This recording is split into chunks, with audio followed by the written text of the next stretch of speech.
Hello बच्चों, good evening. Commerce nation में आप सभी का स्वागत है। मैं आज आप लोगों को क्या कराने वाली हूँ बच्चों, तो मैं आज आप सभी को एंट्रेंस एग्जाम के लिए इकोनॉमिक्स के पीवाईक्यू सॉल्व कराने वाली हूँ, जो कि आपके किसी भी स्टेट यूनिवर्सिटीज के लिए काफी ज्यादा क्या है, काफी ज्यादा बेनिफिशियल है, काफी ज्यादा इम्पोर्टेंट है, जो आपको किसी भी यूनिवर्सिटी में एडमिशन लेने में क्या करेगा, तो एडमिशन लेने में काफी ज्यादा मदद करेगा। तो ये जो सीरीज है वो आपके लिए काफी ज्यादा क्या है बच्चों, तो ये जो सीरीज है वो आपके लिए काफी ज्यादा बेनिफिशियल है। तो आप सभी बहुत ध्यान से, बहुत अच्छे से कंसंट्रेट करके ये सीरीज को देखना शुरू कीजिए। देखिए, क्वेश्चन स्टार्ट है क्या। फर्स्ट क्वेश्चन क्या है, IRDP integrated rural development programme. जो इंटीग्रेटेड रूरल डेवलपमेंट प्रोग्राम आता है, ये प्रोग्राम किस चीज के अंदर आता है, तो ये प्रोग्राम आता है MSW, master in social work. इसी के अंदर एक आपका प्रोग्राम है, that is the integrated rural development programme, was introduce in which year. तो इसका इंट्रोडक्शन इंडिया में किस ईयर में हुआ है। ऑप्शन इज 1978, 1980, 1985 या नन ऑफ दिस। तो किस ईयर में integrated rural development programme start हुआ है बच्चों, तो ये जो स्टार्ट हुआ है आपका, ये आपका स्टार्ट हुआ है 1978 में। नेक्स्ट क्या है, the largest investment in is. सबसे ज्यादा जो हम लोग अपना इन्वेस्टमेंट करते हैं वो किस चीज में कर रहे हैं, टी में, सीमेंट में, स्टील में या कॉटन में। तो सबसे ज्यादा जो इन्वेस्टमेंट है बच्चों, हम लोग अभी के टाइम में सबसे ज्यादा इन्वेस्टमेंट हम लोग स्टील इंडस्ट्री में कर रहे हैं, क्योंकि कहीं ना कहीं जो हम लोगों का इनकम है वो स्टील इंडस्ट्री से काफी ज्यादा आ रहा है। तो इसके वजह से हम लोग क्या कर रहे हैं, तो इसके वजह से हम लोग स्टील में अपना जो ये है क्या, तो स्टील में जो अपना इन्वेस्टमेंट है उसको काफी ज्यादा कर रहे हैं, ताकि हम लोगों को क्या हो सके, तो हम लोगों का उसके इन्वेस्टमेंट का जो रिटर्न मिले वो काफी अच्छा मिले। नेक्स्ट क्वेश्चन क्या है, बी एस BCCI मतलब bank of credit and commerce international is ये क्या है, BCCI, what do you mean BCCI? A terrorist organisation, industrial organisation या बैंकिंग ऑर्गेनाइजेशन। तो आपका ये क्या है बच्चों, BCCI को हम लोग किस चीज से जानते हैं, तो जो आपका BCCI है उसको हम लोग बोलते हैं eight is a banking organization, मतलब BCCI is just like a banking organization, and the full form of BCCI is Bank of Credit and Commerce International। Next question क्या है बच्चों, which currency has got the highest value as compared to Indian rupee? Mark, rouble, riyal या pound. मतलब India की currency से किस currency का मूल्य जो है वो ज्यादा है। तो आपके ऑप्शंस क्या कह रहे हैं, तो आपके ऑप्शंस हैं मार्क्स, रूबेल, रियाल, पाउंड। तो इंडिया की करेंसी से अगर हम कंपेयर करें तो आपका मार्क के करेंसी का वैल्यू ज्यादा नहीं है, आपके रूबेल का करेंसी का भी ज्यादा नहीं है, रियाल का भी नहीं ज्यादा है, लेकिन जो हमारा पाउंड है, पाउंड का जो वैल्यू है वो इंडियन रुपीज के वैल्यू क्या है, तो इंडियन रुपी वैल्यू से ज्यादा है। नेक्स्ट क्वेश्चन क्या है बच्चों, the number of approved share market in India, मतलब the number of approved share market, कितना नंबर में है शेयर मार्केट में, जो अप्रूव्ड शेयर मार्केट है उनका नंबर कितना है इंडिया में, मतलब approved share market in India, that is in the number of 24, 25, 26 या 23। तो शेयर मार्केट जो अप्रूव्ड है उनका संख्या कितना है, तो उनकी संख्या 23 है। क्लियर है। Next, Dalal street is situated in, जो आपका दलाल स्ट्रीट है वो कहां में सिचुएटेड है बच्चों, first option is London, second Paris, third Mumbai, fourth Hong Kong. तो ये जो दलाल स्ट्रीट है वो आपका सिचुएटेड है कहां में, तो ये आपका सिचुएटेड है मुंबई में। तो दलाल जो स्ट्रीट है वो कहां में सिचुएटेड है, तो ये आपके सिचुएटेड है मुंबई में। नेक्स्ट क्वेश्चन क्या है, the first industrial revolution was started from, मतलब सबसे पहले हमारे यहाँ इंडस्ट्रियल रेवोल्यूशन कहाँ से स्टार्ट हुआ था। ये आपकी हिस्ट्री में भी टॉपिक पढ़नी है कि इंडस्ट्रियल रेवोल्यूशन कहाँ से स्टार्ट हुआ था, फ्रांस से, चाइना से, इंग्लैंड से या यूएस से। तो ये क्वेश्चन तो आप सभी बना दीजिएगा, क्योंकि जो इंडस्ट्रियल रेवोल्यूशन था वो कहाँ से स्टार्ट हुआ था, तो इंडस्ट्रियल रेवोल्यूशन हमारे यहाँ इंग्लैंड से स्टार्ट हुआ था, ताकि क्या हो सके, तो ताकि लोग और डेवलप हो सके। अब लोगों का डेवलप होने के पीछे का इंडस्ट्रियल रेवोल्यूशन से क्या रिलेशन है, तो रिलेशन ये है बच्चों कि देखिए, अगर मशीनरी चीजें ज्यादा इंट्रोड्यूस होगी तब ना प्रोडक्शन ज्यादा होंगे, तब ना डिमांड हो। जैसे डिमांड हो रहा है, डिमांड आपका हो रहा है 100 का और हम फुलफिल कर पा रहे हैं 50, तो क्या हो रहा है, वहां पे lack of people, lack of machine. तो जब इंडस्ट्री में इंडस्ट्रियल रेवोल्यूशन शुरू हो गया, नई नई मशीनरी इंट्रोड्यूस होने लगी, तो क्या होने लगा, आप मांग है 100 का और प्रोडक्शन हो रहा है 110, मतलब हेवी प्रोडक्शन होने लगा। तो कहीं ना कहीं आफ्टर द इंडस्ट्रियल रेवोल्यूशन, मतलब रैपिड ग्रोथ हुआ हमारे मतलब पूरी कंट्री में ही। सबसे पहले इंडस्ट्रियल रेवोल्यूशन बेसिकली इंग्लैंड में आया। which is not a quantitative measure for a credit control। कौन नहीं है आपका not a quantitative measure for credit control? NNP, SLR, bank rate या मार्जिन रिक्वायरमेंट फॉर डेप्थ। तो कौन नहीं है आपका क्वांटिटेटिव मेजर, जल्दी बताइए। तो quantitative measure for credit control that is the margin required for depth, ये आपका एक क्वांटिटी मेजरमेंट नहीं है। The basis of international trade is, the basis of international trade, international trade किस चीज पे बेस्ड है, ऑप्शंस आपके रहे only absolute advantage, only comparative advantage, या बोथ ऑफ एबव, या नन ऑफ दिस। तो जो आपका क्या क्वेश्चन पूछ रहा है, इंटरनेशनल ट्रेड का जो बेसिकली आपका मेन नीव है, मतलब हम क्या बोल सकते हैं, बेसिक जो है वो किस चीज पे है, तो एब्सोल्यूट एडवांटेज भी चाहिए, एब्सोल्यूट एडवांटेज भी चाहिए, और उसके साथ साथ कॉम्परेटिव एडवांटेज भी चाहिए।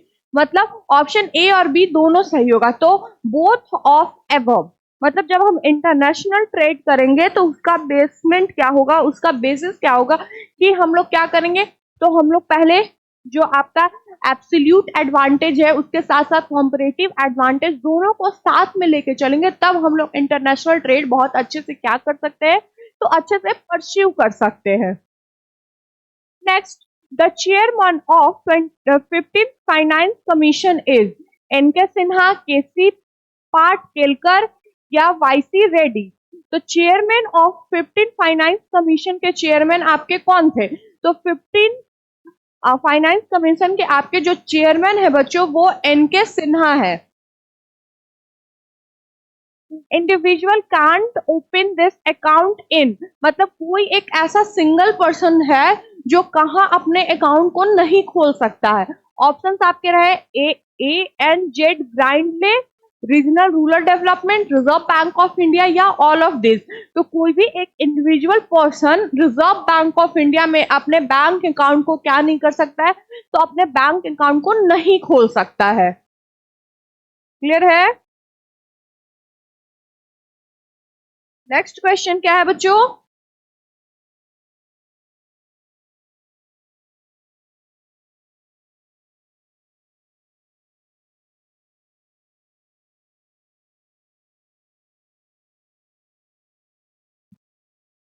Maximum goods are exported from, सबसे ज्यादा गुड्स कहां से एक्सपोर्ट होते हैं, आपका ईईसी से, सफाटा से, ओपीईसी से या नन ऑफ दिस। तो maximum goods are exported from which department, that is EEC. मतलब सबसे ज्यादा जो हमारे यहाँ क्या होता है, गुड्स की जो सप्लाई होती है वो किससे होती है, तो वो ईईसी से होती है।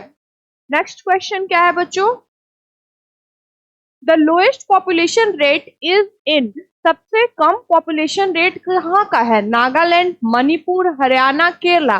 तो सबसे कम पॉपुलेशन रेट कहाँ का है बच्चों, तो सबसे कम जो लोएस्ट पॉपुलेशन रेट है वो हमारे यहाँ नागालैंड का है। According to 2011 census, sex ratio is 2011 के हिसाब से हमारे यहाँ सेक्स रेशियो कितना है, मतलब 100 मैन पे कितनी वुमेन है, तो 100 मैन पे हमारे यहाँ 943 कितनी है, 943 वुमेन्स है। Gilt edge market means bulletin market, market of government securities, market of guns, market of pure metal. तो गिल एड मार्केट क्या है बच्चों?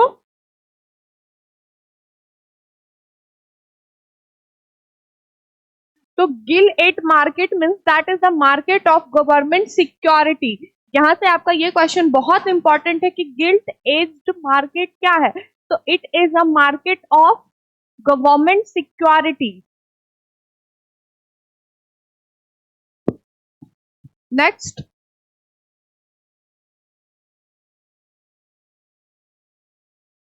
हवाला means, what do you means हवाला?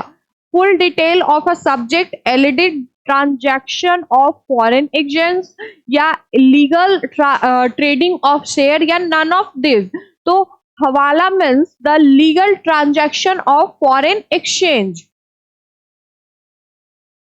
improve adverse balance of the payment through, improve the adverse balance of payment through the, मतलब अगर हम लोगों को अपने adverse balance of payment में कुछ changing करनी है तो वो हम किससे कर सकते हैं? ओवर वैल्यूएशन, डीवैल्यूएशन, डिमोनेटाइजेशन, या नन ऑफ दिस। तो हम लोगों को अपने एडवर्स बैलेंस ऑफ पेमेंट में कुछ चेंजिंग करनी है तो उसके लिए हम लोग कर सकते हैं डीवैल्यूएशन, थ्रू द डीवैल्यूएशन।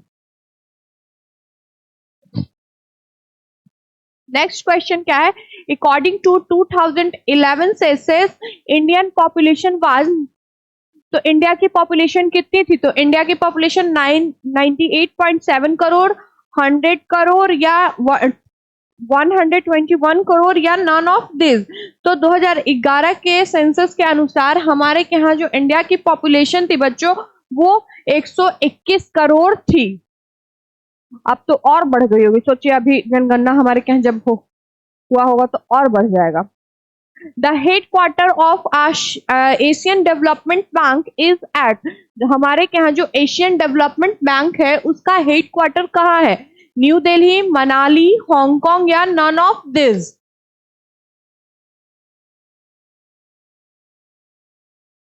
तो हमारे यहाँ head quarter of ASEAN development bank that is in the Manali. क्या है मनाली है? Manila, not Manali, it's Manila. सही से दिख नहीं रहा था ऑप्शन, मनीला। क्लियर है बच्चों? नेक्स्ट क्या है? स्टैगफ्लैशन मीन्स, स्टैगफ्लैशन मीन्स क्या होता है? Inflection with growth, deflection with growth, inflection with depression, या नन ऑफ दिस। तो स्टैगफ्लैशन जब हमारे यहाँ आता है तो हम लोगों को इनफ्लेक्शन विथ डिप्रेशन का सामना करना पड़ता है, मतलब हम लोगों की जो इनकम होती है वो कहीं ना कहीं गिरने लगती है।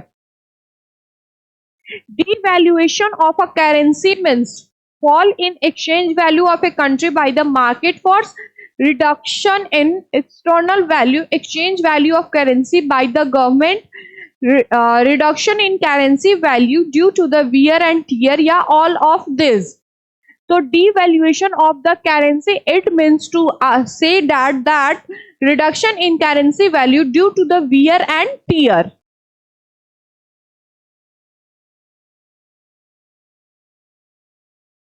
Next, tax reformation is related to Narasimha Committee, Cheliha Committee, Kelkar Committee, या none of this. तो tax reformation related to the Cheliha Committee. Clear है? Next, Narasimha Committee was related to education, tax structure, banking, या none of this. तो Narasimha Committee is related to our banking. गरीबी हटाओ was included in second plan, fifth plan, six plan या 10th plan? तो गरीबी हटाओ आंदोलन तो सबसे पहले किसके द्वारा दिया गया था? पहले तो आप लोग मुझे इसका जवाब दीजिए। तो गरीबी हटाओ आंदोलन जो था वो हमारे यहाँ गांधी जी, इंदिरा गांधी द्वारा दिया गया था in the plan of fifth 5 year plan में। हम लोगों को इंदिरा गांधी जी के द्वारा कहा गया था कि इसमें हम लोग गरीबी हटाओ आंदोलन चलाएंगे।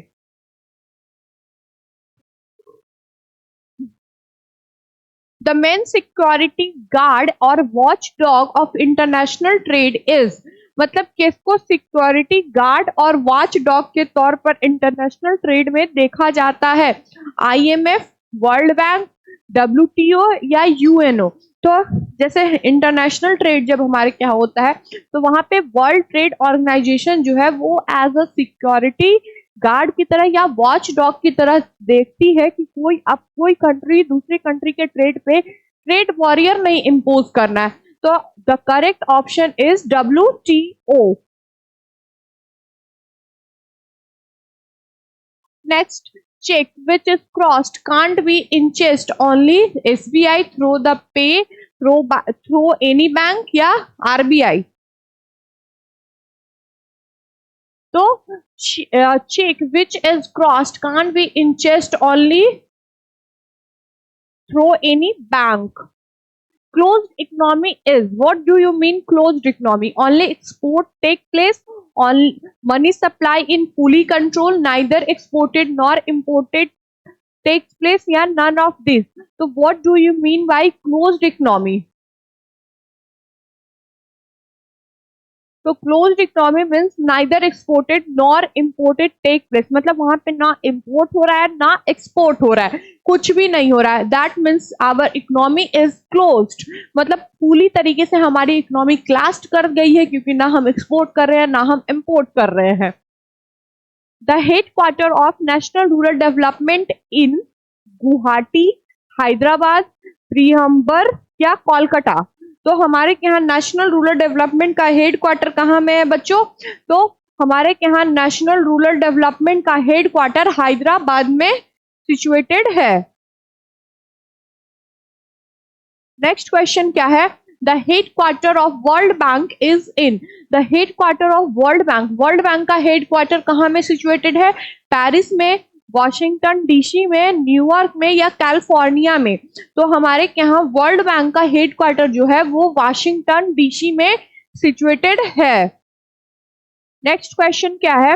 Which state has the lowest literacy rate, किस स्टेट का सबसे कम लिटरेसी रेट है? महाराष्ट्र, गुजरात, उड़ीसा और बिहार? तो सबसे कम इस ऑप्शंस के अकॉर्डिंग आपका जो लिटरेसी रेट है वो बिहार का कम है। Next, depreciation means closure of a plant due to lock, closure of a plant due to labor trouble, loss of equipment over time due to wear and tear, या destruction of a plant in a fire accident? So depreciation means loss of equipment over the time due to the wear and tear. Which pair is not correct? किसका pair जो है वो correct नहीं है?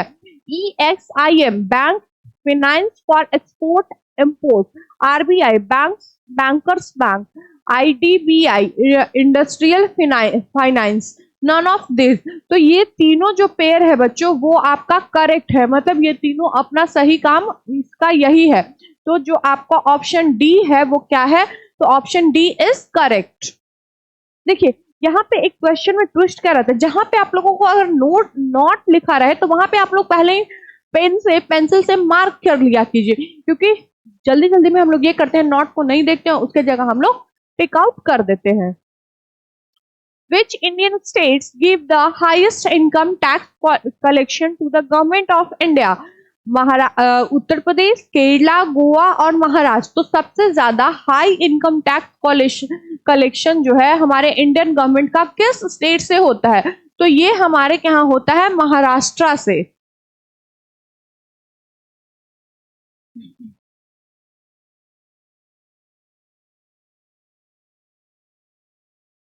Clear है?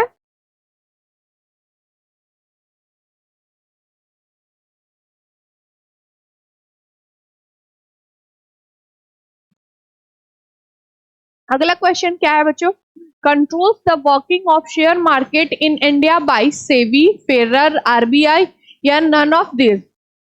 तो control on the working of share market that is controlled by the our SEBI. Indian changed over to the decimal system of a coinage in, जब India जो था अपने डेसिमल सिस्टम, जो क्वाइन का डेसिमल सिस्टम था, उसको कब change किया? अप्रैल 1995, अप्रैल 1957, अप्रैल 1958, अप्रैल 1959। तो India changed over the decimal system of coinage in April 1957. Indian Planning Commission was set up in which year? 1947, 1948, 1950 या 1951? तो हमारे क्या है 1951 से तो प्लानिंग कमीशन का फर्स्ट 5 ईयर प्लान कमीशन आ गया था, तो 1950 में हमारे यहाँ प्लानिंग कमीशन का गठन हो गया था। Next, Grisham law is related to consumption and demand, supply and demand, circulation of money and none of this. So Grisham law is related to the circulation of money. Trisem is related to agriculture production, space science, rural self employment या none of this. So Trisem is related to the rural self development. The largest area under the production of food and grains has Uttar Pradesh, Madhya Pradesh, Punjab या waste Bengal. तो सबसे ज्यादा हमारे यहाँ production of grains कहाँ से होता है? तो हमारे यहाँ सबसे ज्यादा प्रोडक्शन ऑफ ग्रेन्स हमारे यूपी से होता है, उत्तर प्रदेश से होता है। Which states give the maximum production of milk in India? सबसे ज्यादा मिल्क का प्रोडक्शन कहाँ से होता है बच्चों? ये भी हमारा कहाँ से होता है? तो ये भी हमारा उत्तर प्रदेश से ही होता है। Indian rank in milk production is, milk production में जो इंडिया का रैंक है वो फर्स्ट है, सेकंड है, थर्ड है या फोर्थ है? तो इंडिया का जो रैंक है किस चीज में? तो इंडिया का रैंक मिल्क प्रोडक्शन में फर्स्ट आता है। लेकिन ये जो रैंक वाला आपका जितने भी क्वेश्चंस आते हैं, आप एक बार करंट सिचुएशन चेक कर लीजिएगा, क्योंकि ये चेंज होते रहते हैं, टाइम टू टाइम ये चेंज हो जाता है। India has attained the self-sufficiency in fertilizer, food grains, petroleum या none of this. तो India has attained the self-sufficiency in the food grains. मतलब इंडिया ने हाल में ही किसमें अपना sufficiency को क्या किया है? तो sufficiency को पाया है। तो वो अभी तक हमारे यहाँ फूड ग्रेन्स की सफिशिएंसी जो है वो काफी बेटर हो गई है। अब मतलब अगर हम लोग एक्सपोर्ट इम्पोर्ट कुछ भी ग्रेन्स का नहीं भी करेंगे, तो हमारे पास इतने फूड ग्रेन्स मौजूद हैं जो कि हम लोग अपना आराम से अपने देश के देशवासियों को आराम से खाना खिला सकते हैं।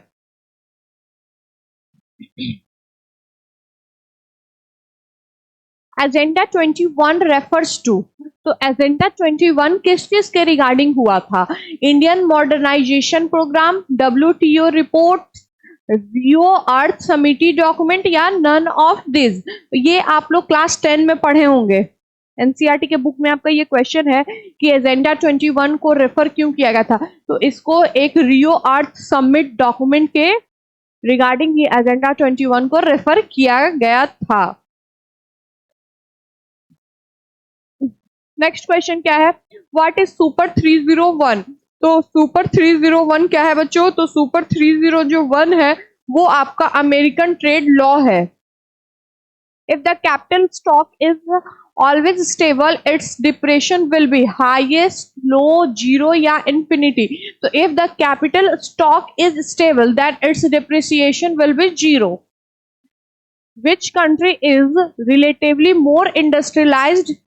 बांग्लादेश, थाईलैंड, इंडिया या पाकिस्तान? तो which country is relatively more industrialised? तो that is Thailand. National income in India is estimated by planning commission, finance commission, Indian statistical institute या सेंट्रल स्टैटिस्टिकल ऑर्गेनाइजेशन, तो national income in India is estimated by the central statical organisation. Direct tax is sale tax, excise tax, custom tax या none of this. तो direct tax it means the none of this, that is not a direct tax. Which tax is collect by the panchayat, हमारे पंचायत के द्वारा किस tax को collect किया जाता है? Sale tax, custom tax, land revenue या टैक्स ऑन लोकल फेयर. तो panchayat can impose a tax on the local fair. Next, India adopt 5-year plan through the Russia, Poland, China या इंडिया. तो India जो है वो जो इंडिया अडॉप्ट की थी क्या, तो 5-year प्लान वो किसके देखा देखी की थी? तो उस समय ऑलमोस्ट चीजें हम लोग रसिया को देखते हुए कर रहे थे. The headquarter of IMF it is in the Washington DC. Clear है? क्लियर बच्चों? तो ये आपका पूरा रहा 50 क्वेश्चंस का एक सीरीज, जिसमें मैंने आपको इकोनॉमिक्स के क्वेश्चन सॉल्व करवाए, जो कि आपके किसी भी एग्जाम के लिए बहुत ज्यादा ही बेनिफिशियल है. बाकी ऐसे ही वीडियो के लिए हमारे कॉमर्स नेशन के साथ जुड़े रहिए. चैनल को लाइक कर दीजिए, सब्सक्राइब कर दीजिए और उसके साथ साथ बेल आइकन को हिट कर दीजिए ताकि आप सभी को नोटिफिकेशन मिल सके. हैव अ गुड डे बच्चों, सी यू टुमारो.